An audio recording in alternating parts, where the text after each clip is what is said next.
If you've ever wanted to create a boss life and business, if you've ever wanted to be the type of person who makes things happen, if you've ever wanted to create a life of freedom and adventure, then this episode is for you. Today's guest is easily the most boss person I know, and also the most interesting. Her business skills are as vast as her adventure stories, and she's been running her own business since she was 15 and has a lifetime of business and life knowledge to share with us. Also, she's secretly a ninja. I love and respect her as much as I'm also afraid of her martial arts skills. In this interview, she will share with us her tips for creating a boss mindset in life and business. You're listening to the Positively Delighted Show, episode number 21. Welcome to the Positively Delighted Show. I'm your host, Kelsey Henry, and in this podcast, we'll be creating a positive mindset through inspirational interviews, music, stories, and exercises for building happy habits. Welcome to the Positively Delighted Show, everyone. And oh my goodness, do I have a really cool episode for you guys today. Today I'm interviewing my very good friend, Kathryn Cockrell. And like I said in the beginning of the episode, she is just so interesting. And a little bit about Kathryn, I'm going to go into all of the reasons why Kathryn is a boss in the beginning of the interview. So I won't go into all of it, but just a little background on Kathryn. She's been running her business, Happy Hounds Pet Sitting, since she was 15 years old. So she's been running this for almost 10 years now. In addition to running Happy Hounds for the past 10 years or so, she's also created this life of freedom. And she goes on adventures. She's done van life. She's done backpacking. Now she's doing boat life. So we're going to get into all of those exciting things. And not only that, in addition to all of this, Kathryn is a ninja. Y'all, like, she's a third-degree black belt in Taekwondo. And she looks cute and innocent, but she could hurt you if you mess with her. So I just don't, I don't mess with her. Because Kathryn's just a boss in all areas. You don't mess with a boss. So we're going to get into creating a boss mindset, starting a business at such a young age, and how that impacted her life, and how she had to prove herself in her business, and how she created a business that not only lasts through the years, but also created this life of freedom. And then how she built confidence in her life and in her business and through martial arts as well. It's really interesting to hear her journey with that and how that impacted her personal confidence in all areas of her life. And also just seeking adventure and living your most interesting life. And we just get into all of these really great topics. So I think that it's going to be really interesting. It's a little bit longer of an interview than some of my other ones, but it just had so much good stuff, you guys. She's just so interesting. So let's get into the interview with Kathryn Cockrell and how to create a boss mindset in life and business.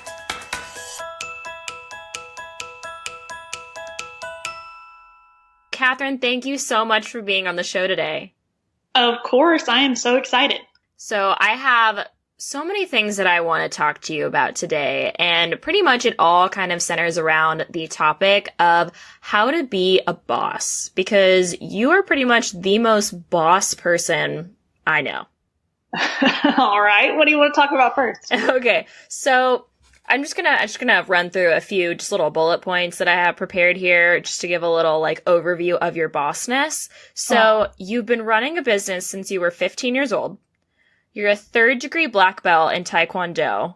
You've backpacked through Europe, and you've gone on an epic road trip in a van by yourself, and you have a freaking yacht that you have recently purchased. So let's start in with the beginning, Kathryn, with the beginnings of becoming a boss. So can you tell me about your business, Happy Hounds? Yes. Well, if you want to start at the beginning, I really do. I was working at a pet store from about ages 14 to 15, and I loved that job. Everything about it was so much fun to me. But we got new management, and the new manager was horrible and just absolutely ruined something that I really, really loved doing. And I was a hardworking kid, and I was excited to go to work every day, but I got tired of doing way more than it was more than my fair share of work. Mm-hmm. And she would sit there on Facebook and texting. She wouldn't work, and then I would have to do my job and her job, and I couldn't do both jobs well. And I didn't like that. I like knowing I'm doing a good job. And then also I would get blamed for everything that went wrong, regardless of it was never my fault. But it was funny to get phone calls one day I wasn't even on the clock. And oh gosh. I'm like, I'm not actually at work, so I'm not sure how I could be responsible for this problem today. Oh, that's so frustrating. It was very frustrating. And through all that, I wound up putting in my 2-week notice. And that's really when it got started. I was sitting at home bored and realized I really had it made at my other job and I wanted to recreate it. So I started thinking through my favorite parts of the job, and I really liked working in the kennel with the dogs. And I figured we had a big basement in my parents' old house that I could clean up and turn into my own little kennel. So that's what I wound up doing. I started a kennel and a dog washing business when I was 15. I put out 300 little flyers that I made, all on different mailboxes around the neighborhood. And I was so excited and ready to go. And I bought the gear I needed. And I didn't get a single phone call for over a month. Okay. And just like all businesses, it takes a while to get it started. But that one client turned into 2, turned into 4, turned into 8. And now we're here today where things are way too busy. We need more employees to handle all the business we've got coming in. And it's a real fun place to be at. Wow. Okay. So first off, okay. How did you have so much business knowledge at 15? Because I'm just hearing so many things. Yeah, I looked at what parts of my job that I liked so much, and I identified that, and then I built a business on it. That's things that even, like, I'm still trying to figure out. People older than us are still trying to figure out. Everyone's still trying to figure that out. How did you do that? I think part of it is a little bit of the entrepreneurial spirit I have is just innately built into me. I remember being little kid and I had my little bunny rabbit empire. That was my first. Of course it was. Of course it was. Entrepreneurial journey was with rabbits. I would breed them and I would time this very strategically. I would breed my rabbits and I'd have them be at their peak of cuteness and just ready to go to their homes right around Easter. And I'd have photographers rent them from me so they could do really cute Easter photo shoots with just super adorable, sweet baby bunnies. And it was really easy for me to sell the rabbits because they could just buy them directly from the photographer, and the photographer would give me the money. So I would get paid for the baby bunnies. I'd get paid for renting them to the photographer. And then in September, I would take them to the county fair and I would exchange my rabbits for a bunch of free tickets. And then I'd pick them up at the end of the fair and there you go. So it was a fun way to, for me, I've always loved agriculture. I've always loved animals. So I had my little garden I would feed my rabbits from. And that was just the way I got started. I fell in love with business and strategizing how to make the most bang for your buck and what works best. Just as a kid, I realized, it's really hard to sell baby rabbits in October. That's just not peak rabbit season. But if you do it in April, you don't have enough rabbits. The demand's too big. So I figured if I'm going to do this, I might as well do it when I can actually move these rabbits in place of me having 12 rabbits all of a sudden that I can't get rid of. Oh my gosh. It must be in your DNA because I'm just hearing so much of even just how old were you when you had this rabbit business? Oh, I had to be like 12 and up. Oh, wow. Wow. If I could have a conversation with 12-year-old Kathryn right now, I would jump on that opportunity. That's so amazing. I'm hearing so much about business, even learning from 12-year-old Kathryn's bunny business right now. Yep, I was a fan of my rabbits. One day I'm hoping to get back into it, but we'll see. Yeah, maybe someday, and amongst all of the other things that we'll get into today. Yeah. So, okay. So you have, you're 15. You have all of these dogs in a kennel in your basement. And how did that end up slowly growing? You've been in business for, 10 years now? We're Almost? working on it. We're about to have our 9th anniversary next month. Okay. Wow. That's amazing. Yeah, it has been one heck of an adventure. So I started out slow. I had one kennel at first, then I got another one, and a third, and a fourth, and a fifth. And all of a sudden I had 12 kennels and I had filled up the basement. And I had just turned the backyard into a really fun little dog park. I would separate the dogs according to their size and temperament, and I would let them all play in the backyard under direct supervision. And when they got tired and hot, I'd put them up and get the next group out and let them play for a while. And it was just a really cool, needed service. It was so fun to just do what I loved and get paid for it. It was a fun time. I figured out pretty quickly that while my friends were working different restaurant and cashier jobs that they didn't really like, I got to do what I enjoyed, and I tended to make better money than they did, and may or may not have put in as many hours. It depended on what exactly I had going on. Yeah, and during this time, you were homeschooled. Yes. So you had a little more flexibility, right? Yeah.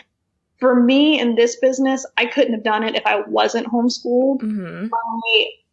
I got to put credit where credit's due. My mom really turned this into a huge educational experience for me. Mm-hmm. Any great homeschool mother is going to do. She made sure that I had plenty of people to study business from, economics. I learned accounting. I had to do public speaking.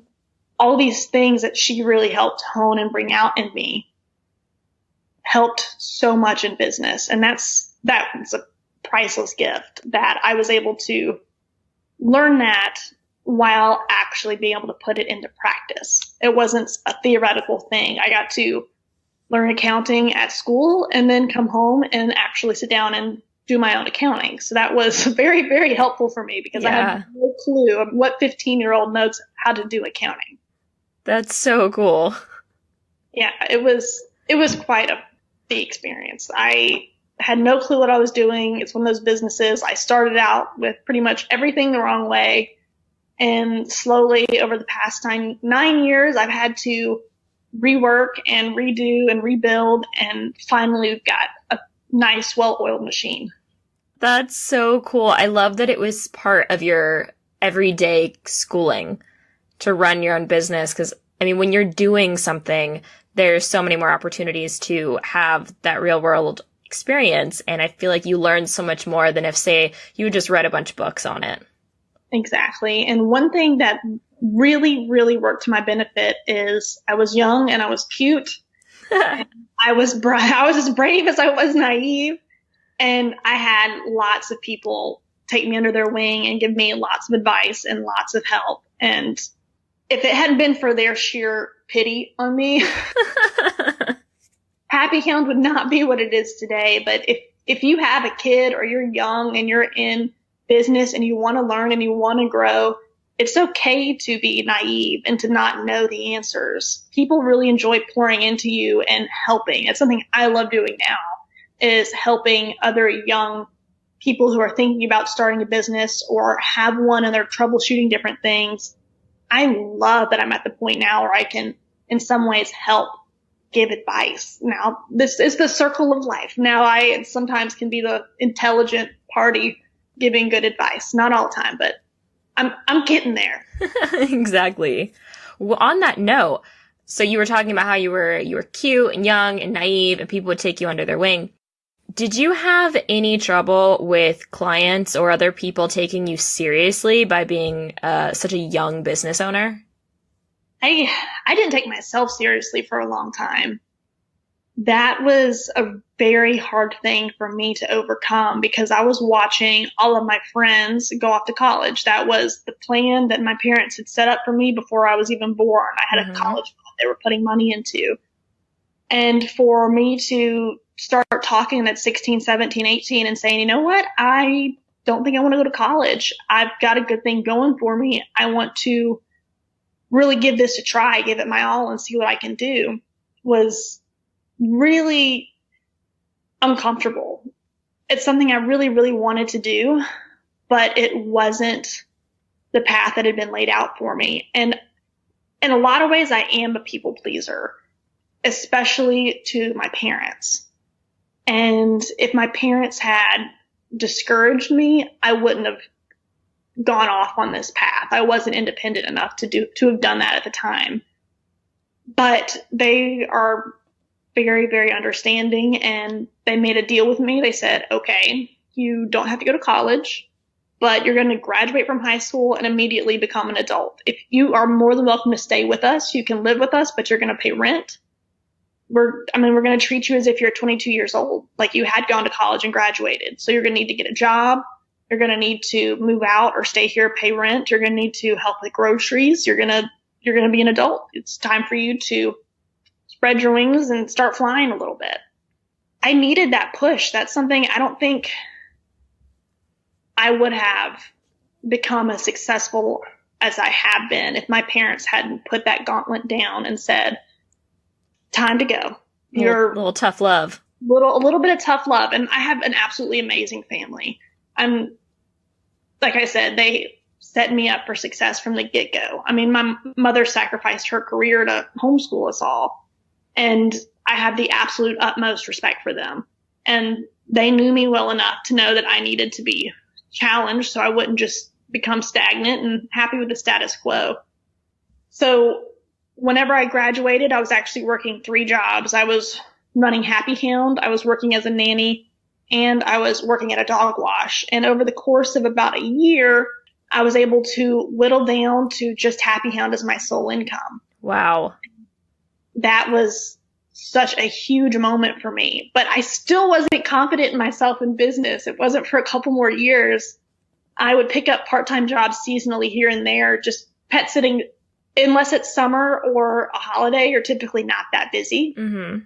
And there's a really, really fun local coffee shop that I spent all my time at regardless. If I was already there 3 and 4 hours a day just hanging out. And they had a position open for someone to work part-time for a couple of months. And all my friends worked there. And like I said, I already love being there. So I figured, well, I can get paid to be here and get free coffee. Yeah. So I applied for that job and was working. And I remember one day I had this grumpy customer come in and he was just giving me the hardest time. He was asking me, just what my life plan was. And he was asking where I was going to school, what I was majoring in, and all this stuff. And I explained to him, I'm actually not in school. I own a pet sitting company. And that was it. I didn't get to get anything else out. He just started lecturing me on how I was throwing my life away and wasting it and how I needed to be in school. And this was a lecture I'd heard several times. And it's one of those things where I was pretty confident in what I was doing, but every time someone says something like that, it chips away and it makes you doubt. Yeah. And to this day, I can't even remember the customer's name who did this, but there was another customer behind him who I pet sat for. And she stepped in and she said, you know what? She's actually my pet sitter, and she pet sits for hundreds of people around town and does a fantastic job. She's got a full-blown career. She's going places and she's nowhere near done growing her business. She's set. She does not need to go to school. She already knows what she's doing and has a career. And that was the first time I really owned being a professional.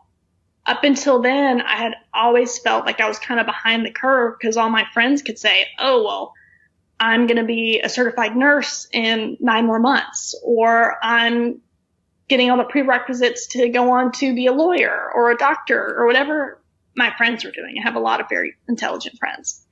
And I was just sitting there hoping I could make this business work and have something to show for it by the time they came home from college.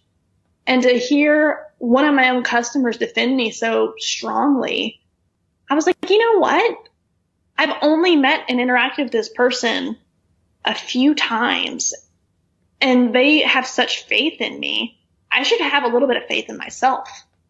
And that was when the tables kind of turned for me, and I finally was confident in my business, and I started taking some pride in it. That's amazing. First off, my thought is, why is this guy just like ordering coffee and giving you life advice? That happened more often than you would think. I'm like, why? Like, I don't even I have conversations with my barista, but we usually don't get that deep into things over what kind of latte I'm going to order. Second of all, what an interesting experience to have, because it's so negative, but such a positive emotion came out of it. I mean, what were you feeling in that moment? In that moment, I went from trying to make excuses for my decisions and feeling a certain amount of shame for it because I didn't know how to defend my stance, to a complete stranger. Sometimes it's harder to talk to a stranger than it is someone you know really well. If it's somebody I know, I can explain it a little bit easier, but trying to explain something so theoretical to a stranger, when you own a business, you are putting a lot of faith in yourself that you can actually make it work. And the economy is brutal. You're either going to make it or you're going to get cut down. That's the way business is. And that's one of my favorite parts about business is that you really have to have grit to get through it. And you really have to offer something that the economy is demanding. And not everyone does. And I was in one of those points where I was still in a make it or break it point. And to have a client come up beside me and defend me, that was so encouraging in that moment and really meant a lot. And that's something it's stuck with me. Having someone else be that confident in you, it's really inspiring. It sounds like it.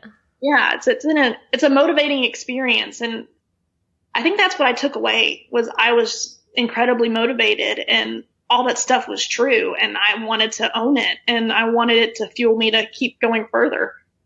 Yes, and you have. How many years ago was that? That was 3 years ago. Wow, and that in the scheme of your business, that was not that long ago. And especially because I have known you since, I mean, we've known each other for, is it like a year and a half?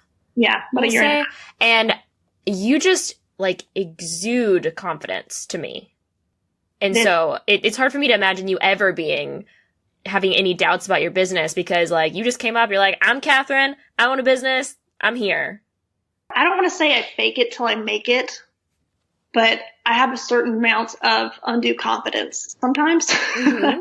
Well, sometimes you have to.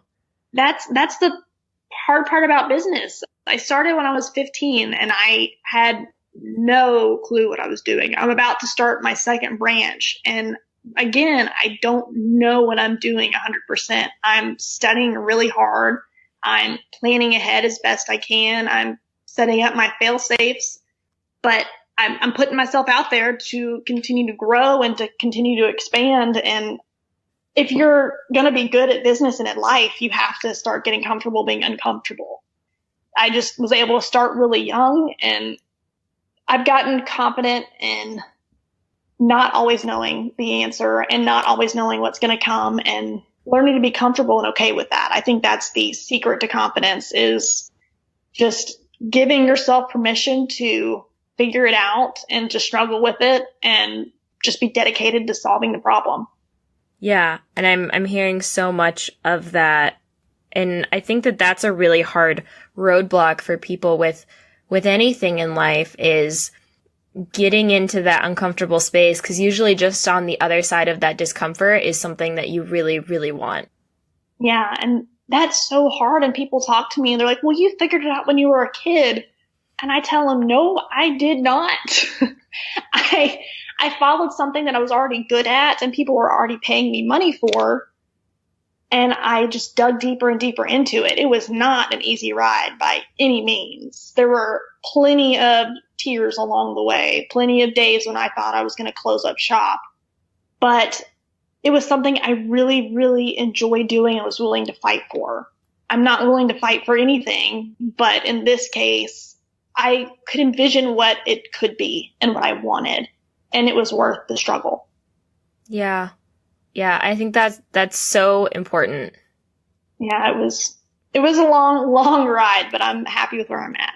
Well, especially like what you just said. I mean, it would be easy for me to also say that to you and just say like, well, you figured it out. You know, you're always just leaning into your discomfort. But ever since I met you at the RV Entrepreneur Summit last year, I see you constantly put yourself in uncomfortable situations and see you say, all right, this is uncomfortable, but I have to get through this to get what I want. And I see you just kind of like you're just kind of, working your way through that discomfort. And then you do something, and then you're like, okay, great, I did that, and I'm going to go into this other thing that might be uncomfortable for a bit, but I'll just figure it out. I see your problem-solving mindset as you go through it, and it's really motivating to watch. Yeah, that's something I'm proud of. I was looking back and thinking over the past couple of years, what are personal accomplishments I've done? Because it's really easy to look at the business and it's more black and white because you're looking typically at income and clients served and how many team members you've retained. But personally, that's a lot harder to look at. And I'm a very factual person. Mm-hmm. And sitting there with myself and having to get emotional and thinking through things that's something I struggle with. And that's something I really appreciate about you because you're so good at it. And that's why I like having these conversations, is because I can pull from your strengths and think, okay, well, if I was going to switch the tables and talk about me, what would I be proud of?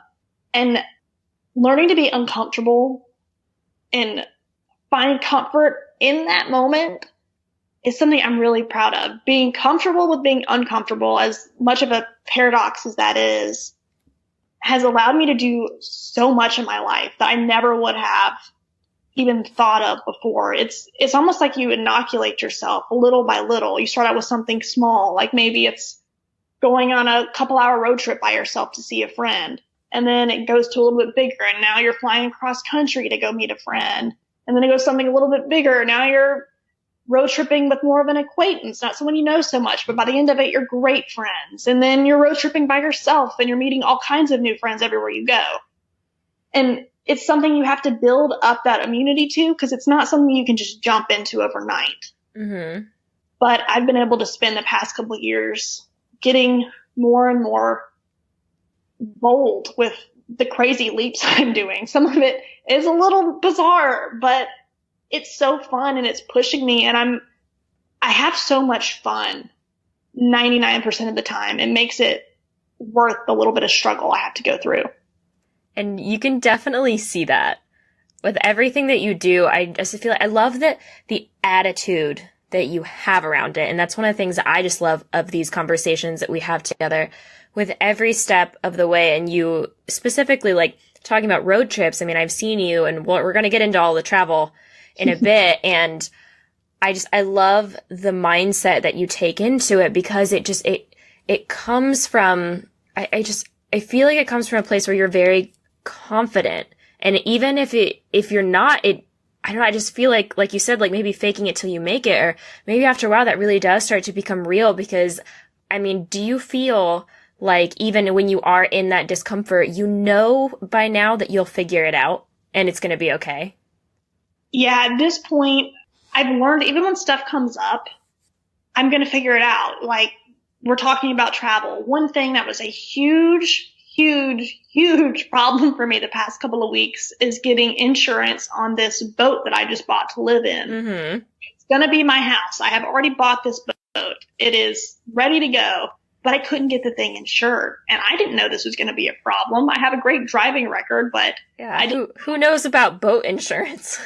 I was just flying by the seat of my pants. I'm just off my to-do list. I'm like, okay, I need to get insurance. Yeah, can't you just like call up Geico and they'll be like, great, done? I thought I could. I genuinely thought I could do that, but I could not, as I had no boating experience, and I bought a really big boat, and the boat wasn't a super high value boat that insurance wanted to cover. So I was stuck for a couple of weeks trying to figure this out. And I remember sitting at a kitchen table at my parents' house, and I'm frustrated. I hung up again with another failed phone call with an insurance agent. And Mom looked at me and she said, well, you figured everything else out to this point. She's like, I'd be worried, but it's you, and you somehow seem to figure all of the problems out somehow. And I was like, that's kind of helpful. Thanks. I appreciate your confidence, but what I really need is a glass of wine. But you're figuring it out. It's solved. I figured it out. It just took lots of phone calls and lots of time and Google and asking questions, but the problem has finally been solved. Yes.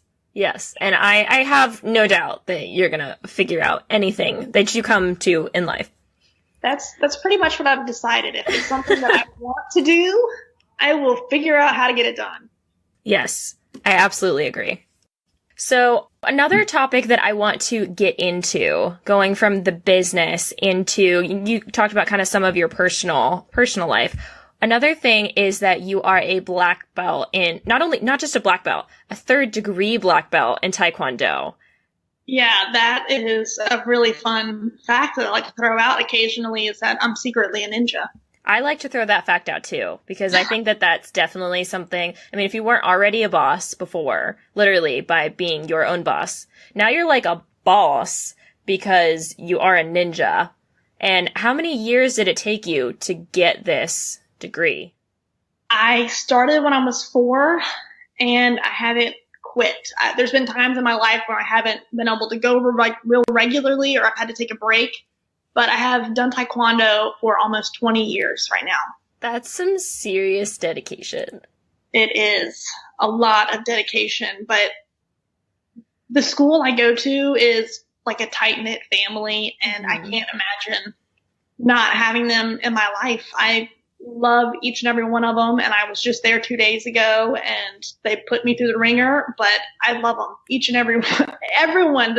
The lessons I learned at that school were amazing, and being saturated in that since the age of 4 really shaped me to become who I am.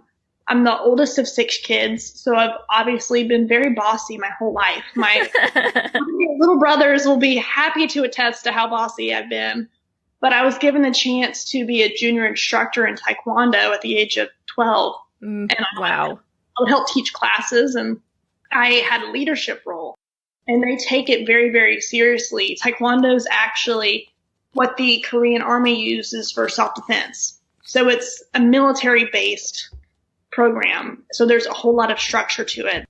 It's very rigid, and the respect you give to your teachers and your elders and how you respond to each other and the people you're in charge of. It's very strictly set up. And within that format, it really gave me tools to grow and to become a good leader. And that's because of the program itself, but also I had amazing instructors, and they really helped bring it out of me. Because when you're working with kids, and I was a little kid, they helped raise me. They really worked with me. They made sure I was respectful and said, yes, sir, no, sir, yes, ma'am, no, ma'am. Not only am I in the deep South, but I had that every night at Taekwondo, and I would have to do push-ups if I didn't do it. And if I was rude to another classmate, we actually, every single time we go to class, we have to do the tenets of Taekwondo when we bow in and when we bow out. And those are courtesy, integrity, perseverance, and self-control. And every time I went to class, we'd have to recite that as a class twice. And that's something that once I started owning a business and working, I realized those are the key foundations to a good business too. Mm-hmm. You have to be courteous. You have to have integrity. It's really easy in business to not have integrity. And that's where a lot of people go wrong. They get a little greedy, or they get a little lazy, and they lose that integrity, and they start to lose their business. That's you have to have that to be successful. Perseverance, my good God. If you don't have perseverance in business, then you're not going to make it. And if it wasn't from learning from a young age that you have to work hard and persevere even when things are hard to get through it, you're not going to progress in life. Life isn't meant to be easy. There are going to be times when you fail. There are times when I failed in Taekwondo and in life and in business. If I hadn't learned it was okay to fail at a young age, it would be really hard to do that now as an adult. I mean, they didn't let me pass. They failed me 4 times before they'd given me my yellow belt. So I was a white belt for a very long time before they finally let me pass to get my yellow belt. But I had to earn it. It wasn't something they were just going to hand to me. And so as a 4-year-old, that's a hard concept to learn. But I was tired of all my classmates abandoning me and moving up. So I had to get my act together. And I had to get through it. And as an adult, I don't have any recollection of that. I was 4 at the time. I don't have 4-year-old memories. But I know that's something that they put me through. The adults in my life that loved and cared for me, they pushed me to do better and to succeed. And I eventually got it done. So if you're bad at something, keep fighting through it. I feel like that's definitely something that's probably ingrained into your subconscious at that age. You may not remember the memories, but I bet it had a pretty profound impact on your subconscious. I think it did. I agree. So with that, kind of going into your travels, do you feel like being able to defend yourself made you more confident and brave when you were traveling? That, and it gave me a good encouragement to give Mom. I was like, look, I can handle this. I know you're scared. And I know I'm a very skinny, blonde-headed white girl who does not look at all intimidating, but secretly a ninja. I can throw down. I would not argue with that. And that did make me confident. It's made me confident in business too. With in-home pet sitting, I'm going to strangers' houses by myself and taking care of their pets.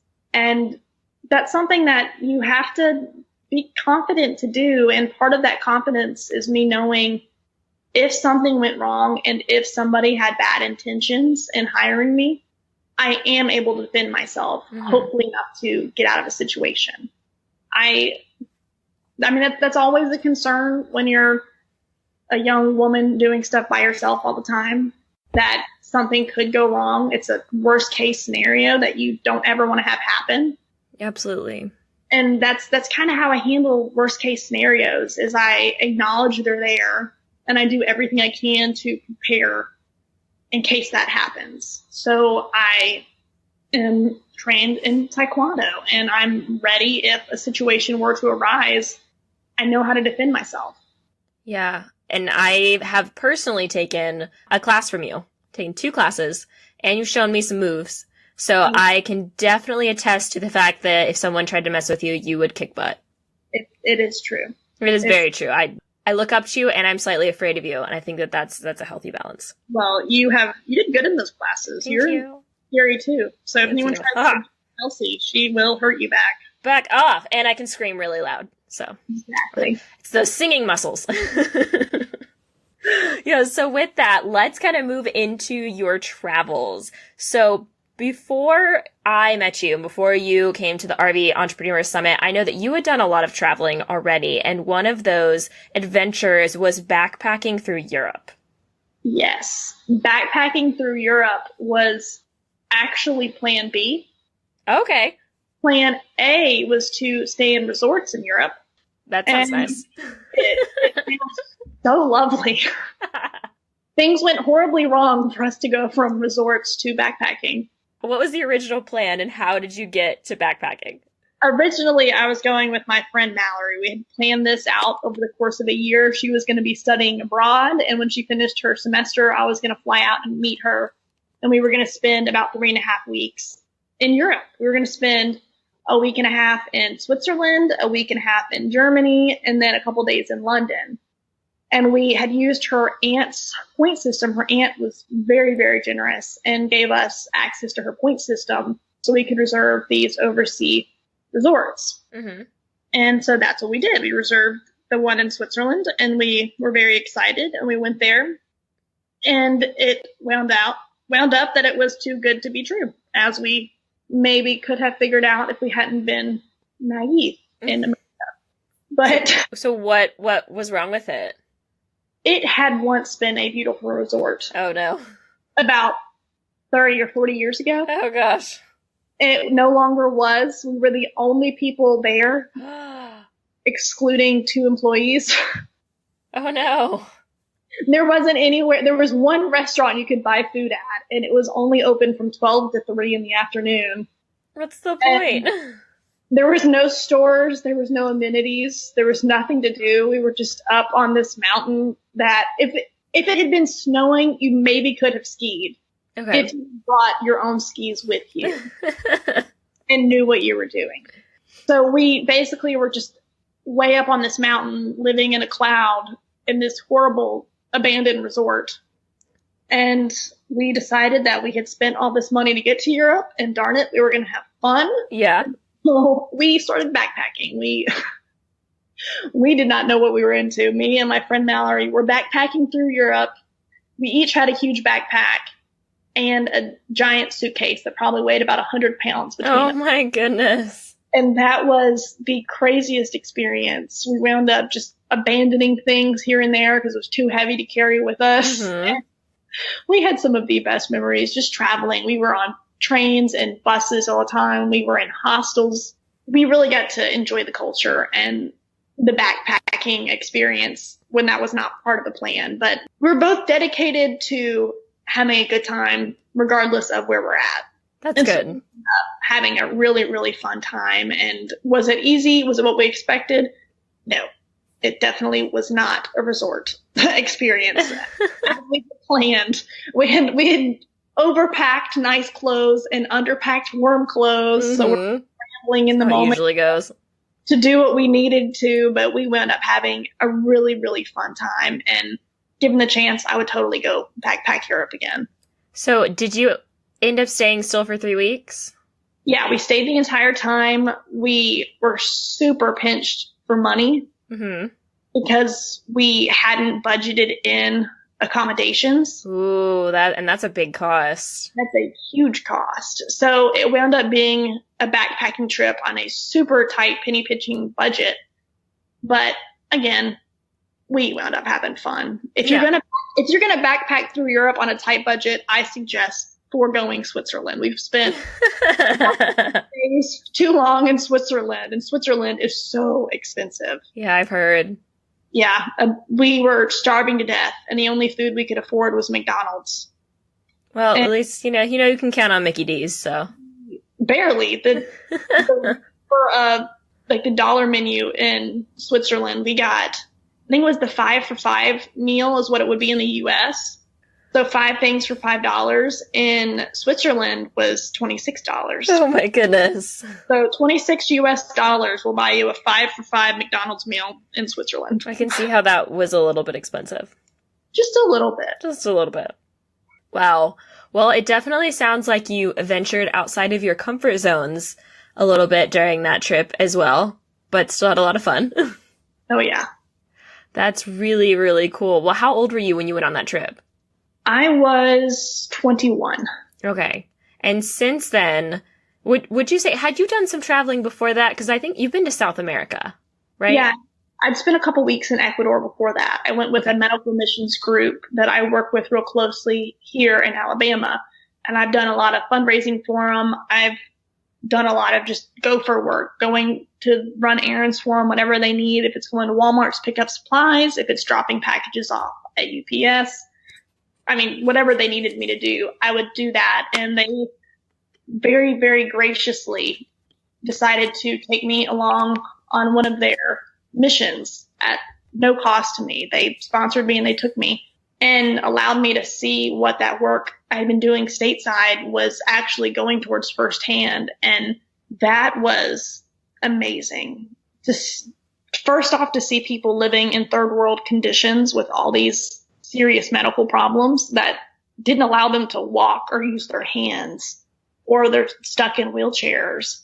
And to see them go from being a burden on society and to their family to being able to take care of themselves and be productive and help other people, seeing that transformation was, I can hardly put into words how inspiring that was. And for me to get to do that at such a young age, and to be so proud that I had already helped, I don't want it to sound like I was some magical child that just was changing the world, because I wasn't. I was doing what I could here and there. But getting to see that firsthand really, really lit a fire under me to do that much more when I got home. And I've since held so many different fundraisers for them, and I do as much as I can to support them in Ecuador and stateside. I ended up going back a few years later. And if you can do missions work where you're getting down into the nitty gritty and really helping people, you should do it. It's amazing. It sounds like it. Wow. Yeah. What a cool experience. So much of what I'm hearing in this conversation is that you've lived so much life already. I just can't wait to see what you do next. Because I feel like once you want something, you just go after it. And I admire that so much. Like I said, I was homeschooled and I had a very unique education. So, I might not have learned as much math as other people did. Besides the accounting lessons. Most people didn't have at 15. Excluding the accounting, I never got past Algebra 1. I redid Algebra 3 times in high school and could not, for the life of me, pass Algebra 2. And part of that is due to me being dyslexic. And I didn't learn that until I was in my 20s, well after I graduated. So a little late to use dyslexic math tools, but oh well. I got out what I needed and no more. You still made it through. I made it. I graduated. I'm a legal Alabama graduate. Thank you very much. You've done some cool stuff with your life. I think you turned out okay.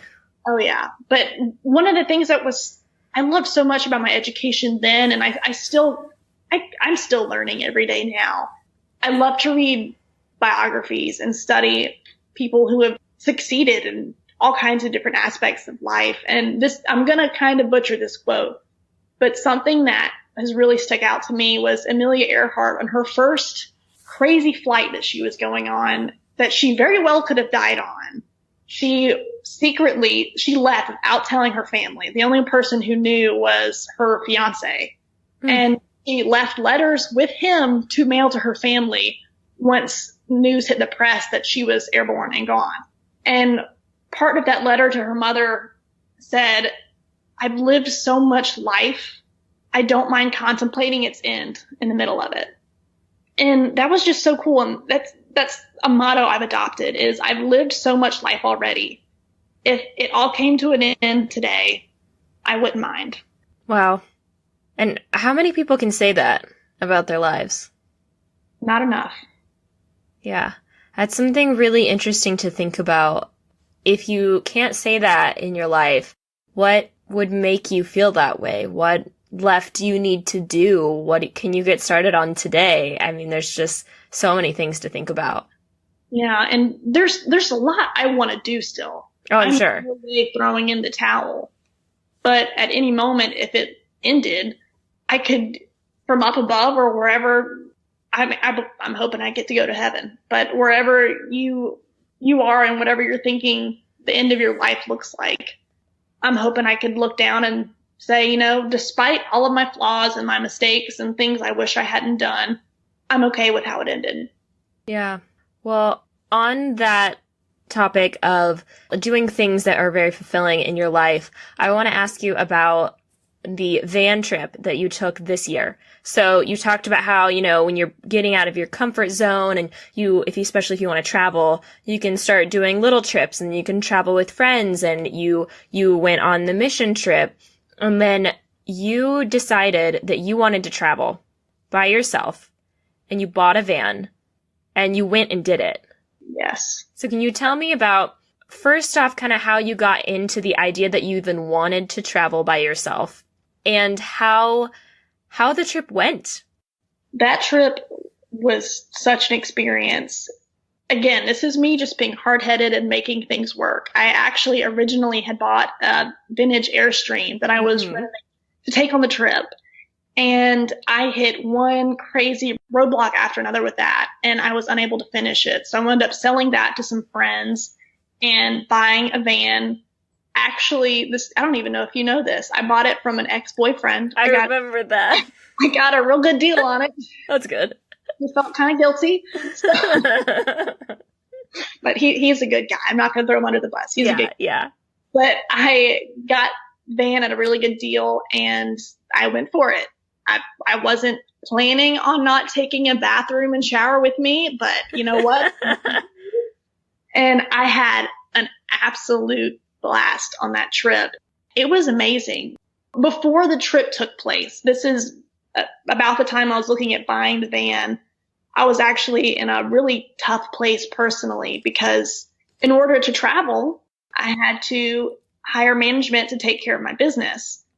And I was so involved in that business when I finally hired somebody and handed control over to them, which was not an overnight experience. That took a couple of years of hard work and training.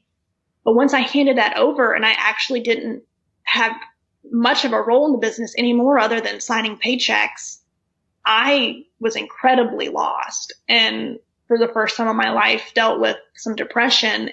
I'd lost my identity. I'd lost my purpose in a lot of ways.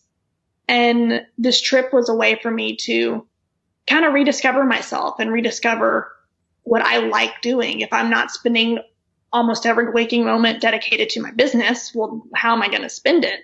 And this trip really allowed me to do that and to explore and just become a little bit more rooted in who I am individually and to see this world and realize I'm not as important as I might have originally thought, that there's so much going on and there's so much to see and so much to do. And we're all just little cogs in this huge machine. And to kind of just put things in perspective, business, while it is something amazing and I love spending and dedicating so much of my life to it, you don't have to take it so seriously to the point that you start sacrificing other parts of your life.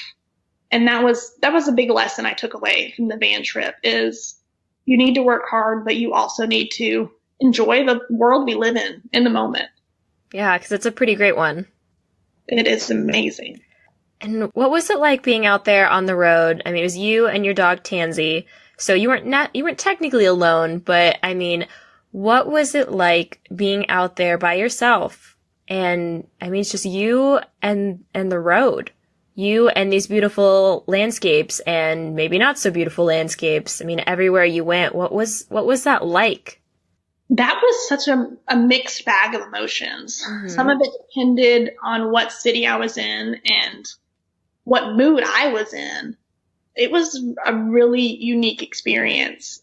I loved just about everywhere I went except for Las Vegas. And I think part of the reason I had such a strong dislike for that city. Mm-hmm. And I think it was just triggering the worst parts of me, of just wanting to just check out of reality. There was so much just instantly available meant to distract you. Yeah. You didn't have to deal with your actual life problems. You could do crazy things in Las Vegas. Yeah. Let me tell you. I didn't participate in them. I went up in the crazy Ferris wheel, got to get a good tour, and I met a friend and had lunch and dinner. But that city, it really just showed me there's a dark side to humanity. Mm-hmm. I got to see all these people just throwing away tens of thousands of dollars on stuff that was just going to make them happy for such a short time. Yeah. And also see so many people so broken walking around that city, whether it be due to homelessness or addiction or just some people you look at, you just know they're not happy. Yeah. And that was a strange experience for me for it to be such a big city that's supposed to be such a fun place, mm-hmm. to not see that fun side of it. And part of it probably was the reason I went to Las Vegas is I wanted to skydive, and they offer a really cool skydiving experience where you actually get to see the Grand Canyon and fly around, and then you get to skydive over the desert. And I was like, well, this sounds like an amazing experience. Of course I want to do that. And I had a friend in Las Vegas. So I didn't get to drink while I was there. You have to be completely sober, mm-hmm. 24 hours before you go skydiving. So it was a very sober experience in Las Vegas, which isn't generally how you do it. So I'm sure part of that fed into it, but it was a strange experience seeing that side of that city when I just expected a different time, and that's not what I got. Yeah. So that was strange to see. And some of the happiest times were when I was completely alone, and that was what I was most afraid of to begin with. Yeah, that's what I would be afraid of. I was so afraid of just being alone with my thoughts. Yeah. I don't really know what I was afraid of, because when that happened, you kind of had the same thought a couple of times. And if you actually sit there and deal with it instead of pushing it under the rug like you normally do when you're busy and you've got stuff going on, if you just sit there and address this thought that's been plaguing you, it's over. And I quit having intense thoughts after 2 or 3 days. I had addressed the few little things I had going on that I'd been avoiding. And after that, you just get to be in the moment and enjoy it. And that was cool because I thought that was going to be so hard to deal with being alone and just being stuck with my thoughts. I was so scared of being stuck with my thoughts. And that ended up being one of my favorite parts of the trip. And so that was a fun surprise for me. Yeah, and I think that that's one thing that I've never spent a whole lot of time being alone, and I think that I've always been so concerned about the safety aspect of it, which is probably, I mean, yes, you should think about that, but I think being alone and just letting myself be afraid or having those thoughts of addressing like I am alone, and right now I don't know anyone in the city and I am lonely. I think that part of it has always been the scariest to me because I love being around people, but I am also really interested to see what I would go through if I were to put myself in that situation, like you're talking about. Yeah. And it's so cool. You think about when you take yourself out of your safety net of your home community and you throw yourself out into some place you have no one, you don't know anybody, you have no ties. There were only a couple of times when I got down on the trip and I was upset. And I was getting to do this road trip I had been planning for years. But you are a human. You need to allow yourself to have bad days. Yeah. They're gonna happen. Yeah, it happens. And there was a couple of days I had that just weren't great days, whether it be for an actual valid reason or I just woke up on the wrong side of the bed. And I remember being in Death Valley and I had had a really great morning. I'd had so much fun. I was out hiking and exploring, and I wound up talking to these two old men. They were just great friends. They had been going on all these trips for so long, and they were just really cool to talk to. They had a lot of really neat life experience. And we just got to talking while we intersected at a trailhead and, had about a 15-minute conversation. We both went on our ways. Well, fast forward a couple hours, and for the life of me, I cannot find where I'm supposed to be getting fresh water. And that's kind of a problem when you're in Death Valley. It's the driest place in North America, I believe, if not all of the Americas. It's very dry. Yeah. It's very problematic. And I had used up all my water, and I had paid to have access to these shower facilities and these bathrooms. And part of that is they have a water fountain you're supposed to have access to, but due to construction, I couldn't get to my water. So I was really upset about that. I was just having to go through a whole rigmarole of problems to finally get water. And that was such a simple thing. If I had decided to just chalk up $2 and go to the gift store, I could have bought a bottle of water. No problem. Yeah. But I was frustrated because I had paid for my pass and I wanted to get a couple of gallons of water so I could go out and keep boondocking. And I was upset about that. I had broken something due to being an upset, pouting person. I don't even remember what it was now. So then I was mad at myself because I had broken something. And then I couldn't get my propane stove to turn on, so I was having a really hard time. It was a rough day. And I'm just sitting there. It's like in the course of an hour, I went from having a really good morning to a horrible afternoon. This was the maddest I'd been on the trip so far. And I was just so freaking fed up. And those same two old men, they were just driving around and they passed me and they stopped and we were just talking, through the car windows. And they were just so encouraging. They were so proud of me going out on this trip. And they were just, you've got such guts. Like, we're so impressed that you went off and did this. Like, we're going to tell our grandkids they need to go off and do this. It's not scary. You made it work. And if any of you could see me, the fact that I just get to live my life and go about it, I'm nothing amazingly impressive. I just fake it all. And I don't know who you would envision me to be, but I'm just a normal person. And if a normal person can do it, so can you. That's what I've learned about life is some of my greatest role models. They're just people. If they can do it, I can figure out how to do it too. And just hearing them say, this is so cool. You just went for it. You just did it. And I started getting proud of myself again, thinking, you know what? I did it. it's not going well right now, but it's going to be fine. I'm going to fix it, and it's all going to be over in probably another hour. I'm going to be back to normal, and this is going to be fun again. Yeah. And having those moments where someone else, just the outside perspective of, so far you're doing pretty darn good. Keep going. This is fun. I like watching this experience. I mean, having those perspectives is so powerful. You can't live life alone. And I was in a state I had never been in before, in a national park I'd never been in before, talking to people I had just met that morning for a few minutes. And that little bit of interaction just flipped that switch, and I was off to go again. Yeah. Wow. Wow, Kathryn. I'm so impressed. And I know you're talking about I'm just a normal person and, this and that. And I would like to argue, and, as an outsider, it's that by leaning into your discomfort and going after things that you want, even though it is uncomfortable, and working through those sometimes uncomfortable and bad periods, I believe that that is part of what makes you such an extraordinary person. And I get inspiration from you doing that. It makes me feel braver. And I know that I am getting such an impact from seeing you be brave that I want to be brave too. Thank you. I get to watch you do crazy things like start a podcast, and I think it's really cool how people get inspiration and inspire each other all at the same time.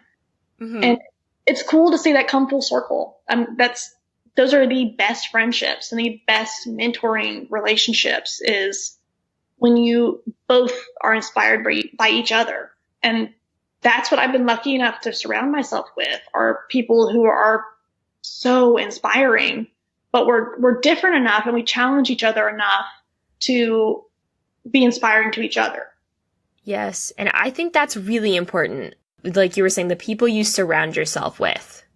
I think that that's really important with, especially if you want to be going in a certain direction, you need to make sure that the people around you are supportive and they can help you, and you can be inspired from them and they can be inspired from you.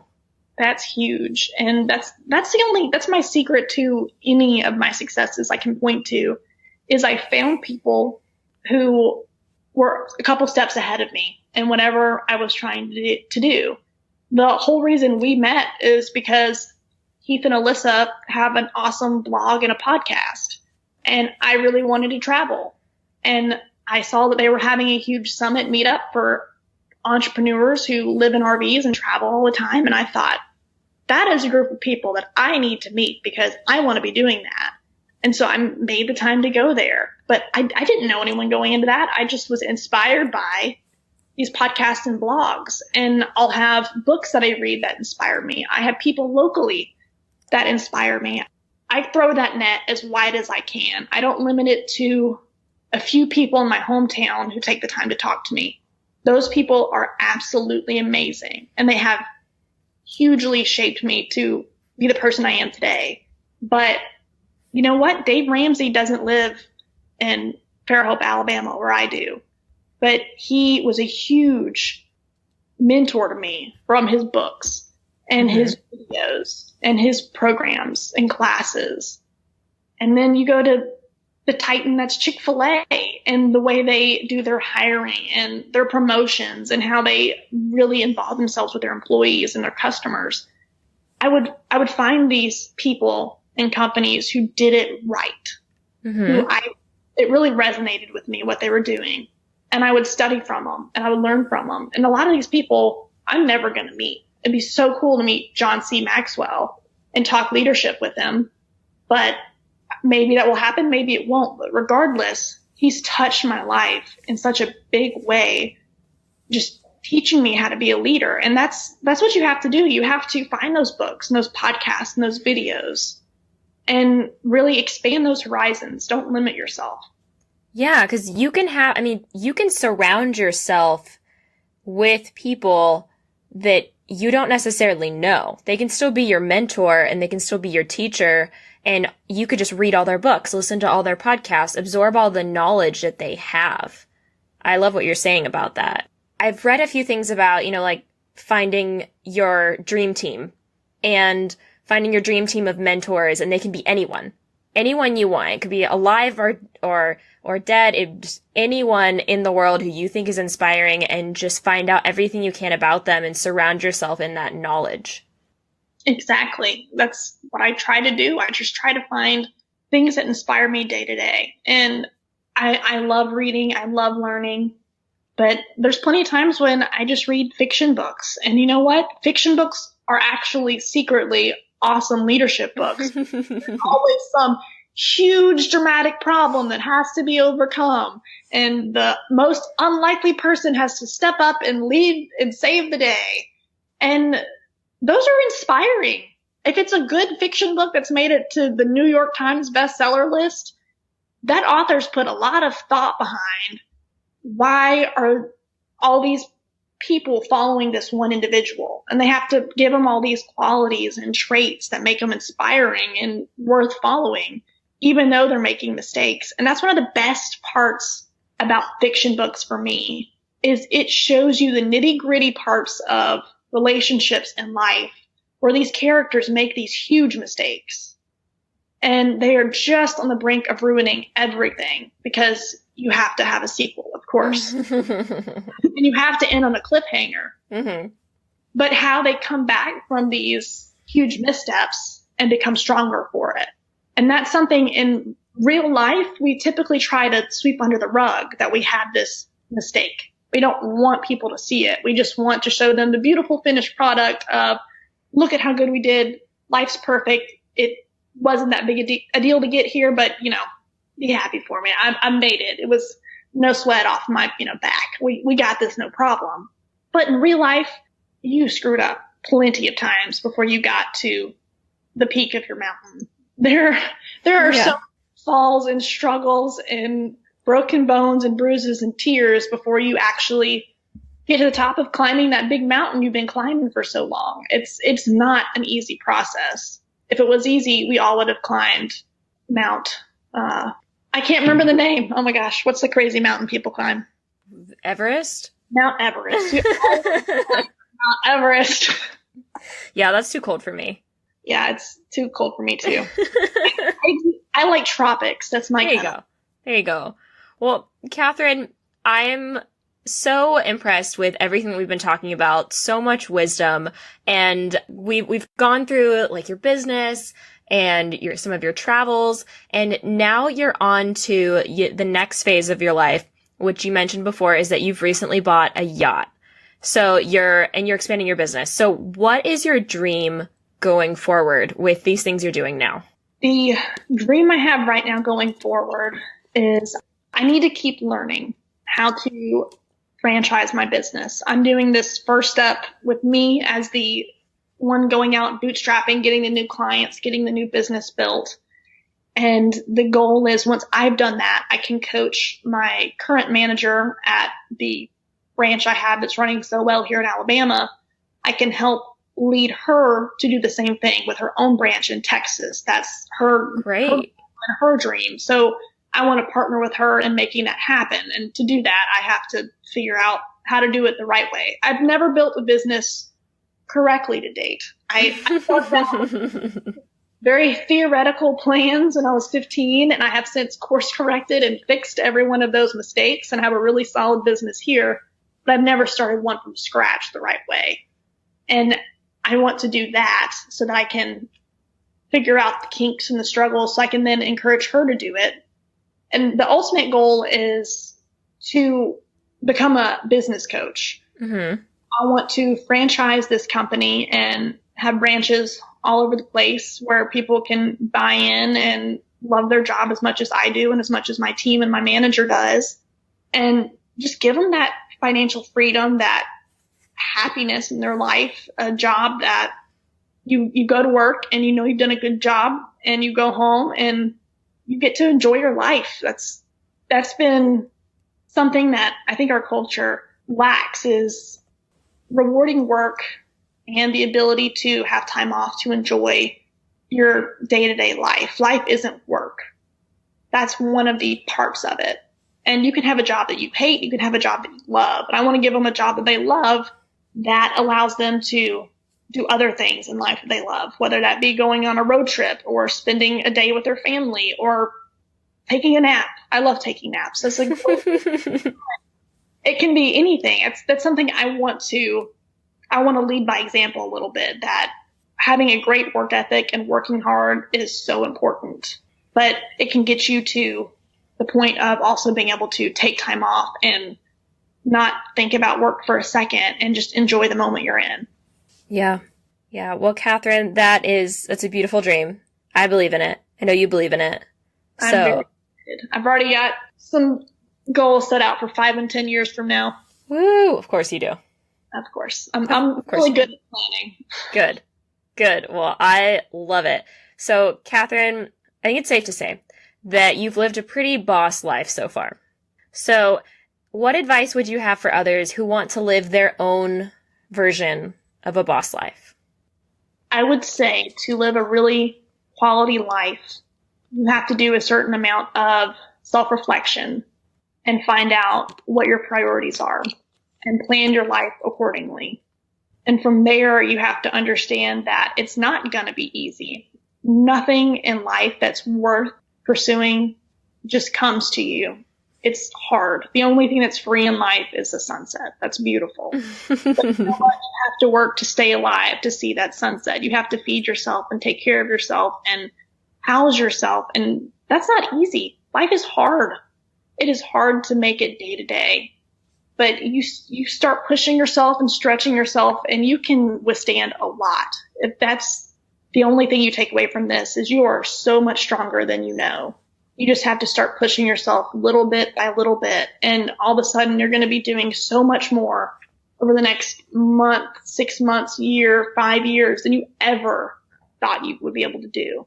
And that's when you just get that ball rolling, is you have to learn that being uncomfortable is not bad. It is okay to be uncomfortable. It's okay to be scared. It's okay to not know what the next step is. You just have to know what the goal is and keep working towards that. And if you can work towards your goals, regardless of the pain and the questions and the doubts, you're going to be fine. That's so great. Kathryn, thank you so much for sharing your wisdom. And before we go, I have a few rapid fire questions that I'd like to ask you. Okay. All right. You ready? Yes. Okay. All right. So name one thing that makes you happy. My crazy dog. One thing that you're grateful for. Coffee. Favorite place you've ever visited? Oh, that's so hard. I just visited. I know. It's a really hard one. Just pick one. The first one that comes to mind. Death Valley. They have really, really pretty dirt, which I didn't know was a thing. Okay. I'd love to see the pretty dirt. Okay, so a book you're reading right now.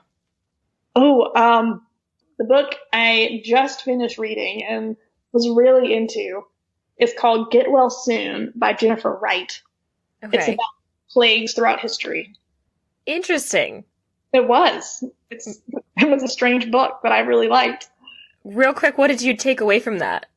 It had a lot of just good stories behind it, and it's very irreverently written. It's really funny, as dark as that sounds. It's a good mix of irreverent and serious. And history. It's history, and it's really interesting to hear how these different people throughout history really helped the people that were sick or really hurt them. And if a few individuals would take the time to really help and understand the disease and what the people were fighting, they could cure it and help stop it progressing so quickly, versus when that disease was allowed to be demonized and just terrify the population. That is when those diseases ran rampant and killed millions of people that theoretically could have been saved. And it's interesting. Even in this book, this was the same lesson when you lean into your fears versus pretending they don't exist, what a difference that makes. And that translates to plagues. Wow. All right. Well, way to just drop lessons from plagues on the podcast. It's very, very interesting. Did not expect to learn that today. Exactly. Okay. And then a podcast that you're listening to right now. Ooh, the Jordan Harbinger Show. Ooh, I need to listen to that. It's on my list. It is his new show, and it's so good. And I wrote into Fan Mail Friday, and I'm really hoping at some point he answers my question. Okay, well, 2 more questions. So something that you do for fun Kayaking. and something on your bucket list. Going to all 50 states. Sweet. All right, Kathryn. Well, where is a good place for people to reach you and follow your adventures in your new yacht? In my new yacht, if they want to keep up with me, you should follow me on Instagram. I am Kathryn_Cockrell.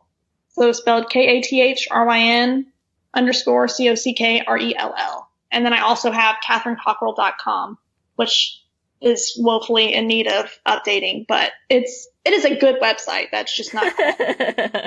It's got the important stuff on it. I've recently checked it. It's kind of up to date, kind of not. We'll see. I need to update the blog. That's what's really lacking. Well, you got some time in the few weeks before this comes out. Oh, yeah. Okay, well, Kathryn, this was so much fun talking to you today, and thank you so much for being on the podcast.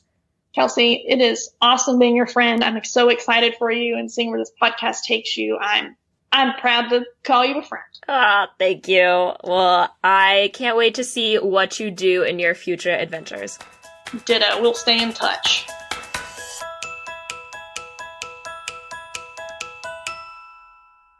Thank you so much for tuning into this episode with Kathryn Cockrell. I hope you enjoyed all of the wisdom and stories and really quotable things that Kathryn said in this episode.